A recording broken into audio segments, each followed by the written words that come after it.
जमसमदेखि मुक्तिनाथसम्मको यात्राको क्रममा हामी जमसमबाट उकालो लाग्दै गर्दाखेरि बाटोमा आज यो किसिमको हामीले जुन दृश्य देख्यौं यो हाम्रो जीवनमै सायद हामी सबैको पहिलो नै हो। यसरी यात्रा गर्ने क्रममा हामी विद्यार्थी र सम्पूर्ण शिक्षक कर्मचारीहरू सकुशल मुक्तिनाथसम्म जाँदैछौँ र अब हामी लगभग मुक्तिनाथको नजिक पुग्दैछौँ र हिउँ क्रमशः परिरहेको छ र बाहिरको टेम्परेचर लाग्छ -5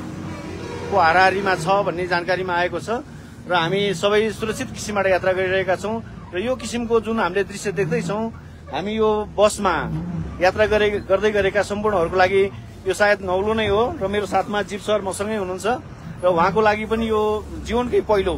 यो खालको दृश्य उहाँले देख्दै हुनुहुन्छ र यहाँ अगाडि देख्न सक्नुहुन्छ पिच बाटोमा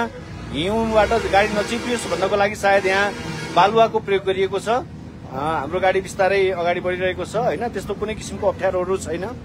र हामी